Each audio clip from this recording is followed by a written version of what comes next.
এসে গেল। কৃষ্ণ কোথায়? ভীষণ অদ্ভুত ব্যাপার। কানাই তো আমাদের আগেই বেরিয়েছিল, তাহলে এখনো পৌঁছয়নি।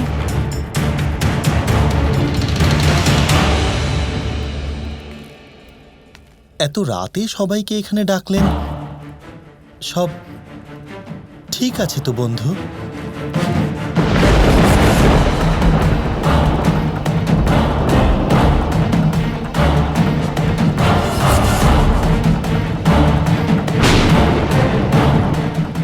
বলো বন্ধু। বন্ধু, এখন এই শব্দ আর নিজের মুখে উচ্চারণ করবেন না আপনি।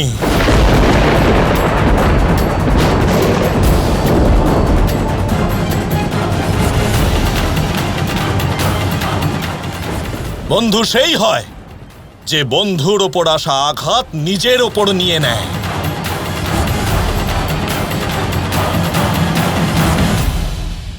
পেছন থেকে আঘাত করে বিশ্বাসঘাতকতা করে যে সে কেমন বন্ধু।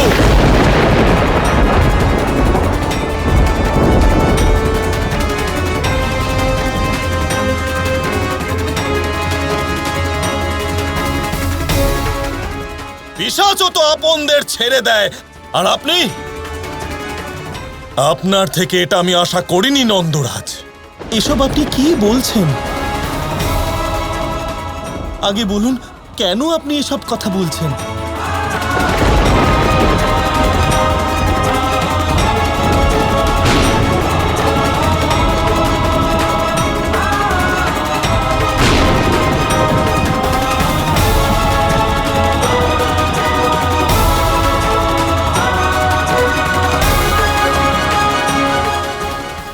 যা হয়েছে তারপর কি এমন বাকি থাকে একজন পিতার বলার জন্য?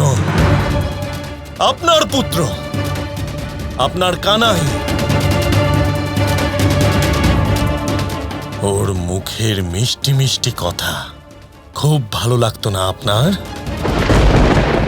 ওর মুখের বড় বড় ভাষণ শুনে আপনার ছাতি গর্বে ফুলে যেত, তাই না?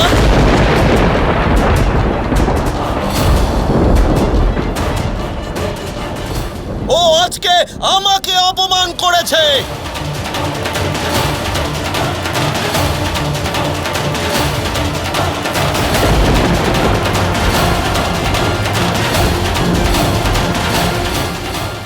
নিজের মিথ্যে প্রেমের জাল বুনে ও অন্য আর কাউকে না, আমার কন্যা রাধাকে ভাসিয়েছে।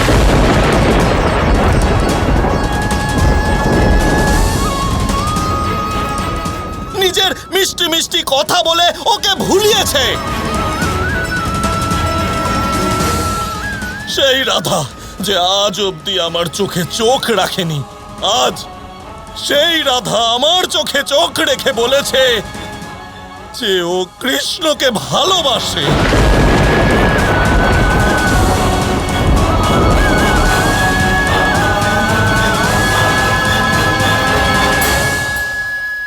আমার আদেশ যে কখনো অমান্য করেনি সেই রাধা আজ মর্যাদার সীমা অমান্য করে লুকিয়ে কৃষ্ণের সাথে দেখা করেছে।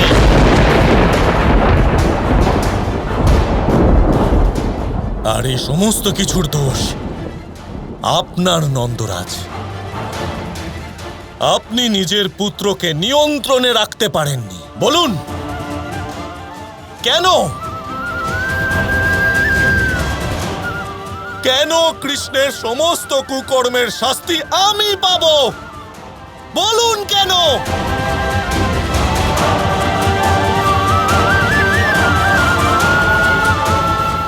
এখন তো বিষয়টা একেবারে অন্যদিকেই চলে যাচ্ছে।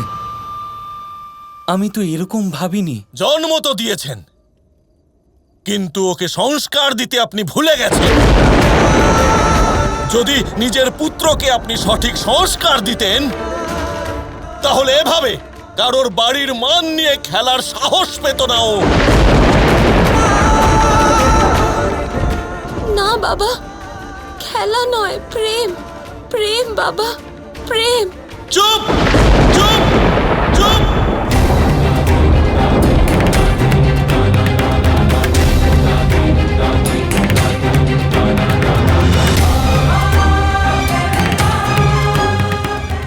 একটাও কথা বলবে না। নিজের পিতার সম্মান আর পরিবারের মর্যাদা ভঙ্গ করে এখনো খুশি হওনি?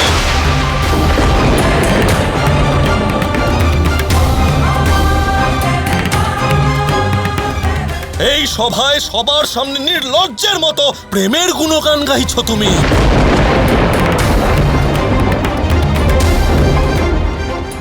কোথাও মুখ দেখাতে পারবো না আপনার পুত্রের জন্য, কোথাও না।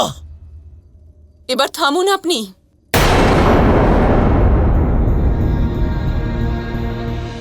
আমার কানাই অবশ্যই চঞ্চল, কিন্তু কখনোই খারাপ নয়।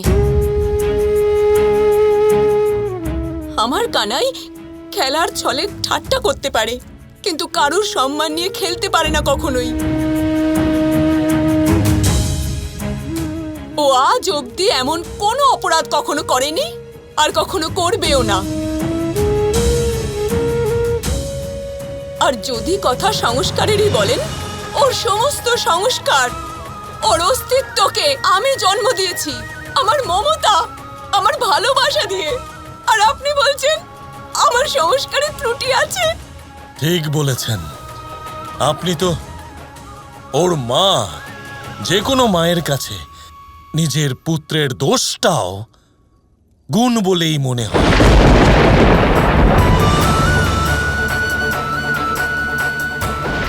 ব্যাপারটা বিগড়ে যাচ্ছে কৃষ্ণ, এবার তাড়াতাড়ি চলে এসো।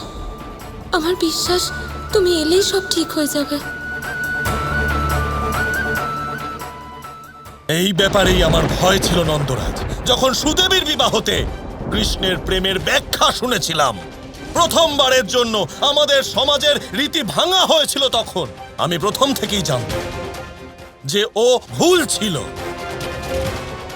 ওর পথ ভুল ছিল।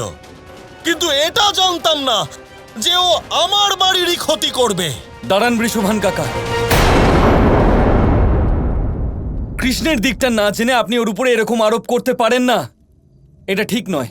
তাহলে ডাকো ওকে, দেখো সত্যটা সবার সামনে আছে। তাও যদি তোমার মনে হয় যে কৃষ্ণর নতুন কিছু বলার আছে, তাহলে ঠিক আছে, শুনে নেব ওর প্রত্যেকটা কথা। ঠিক আছে, তাহলে এবার আমি কানাইকে এখানে নিয়েই ফিরব।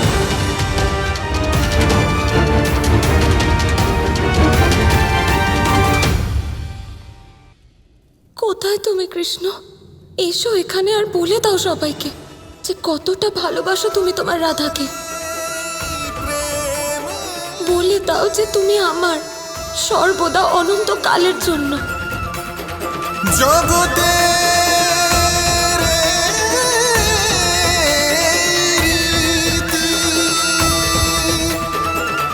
প্রেমের অর্থ বুঝাবে না রাধা কৃষ্ণ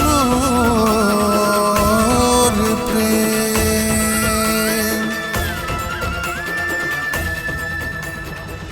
কথায় আছে সব কিছুর সীমা থাকে, মুশকিলের, কষ্টের, সংকটের, অন্ধকারের। যার কোনো সীমা নেই তা হলো কেবলমাত্র কঠোর পরিশ্রমের। আপনি নিশ্চয়ই দেখেছেন, রাত্রি যতই অন্ধকারময় হোক, তারারা পরিশ্রম করে তার সাথে লড়তে থাকে, আর অবশেষে সকাল হয়েই যায়। ঝড়ে পাখিদের বাসা ছিন্ন বিচ্ছিন্ন হয়ে যায়, কিন্তু পাখিরা নিজের পরিশ্রম দ্বারা তা আবার বানিয়ে নেয়। কারণ যা সীমিত তাকে অসীমের কাছে হারতে হয়, আর পরিশ্রম অসীম। রাধা রাধা।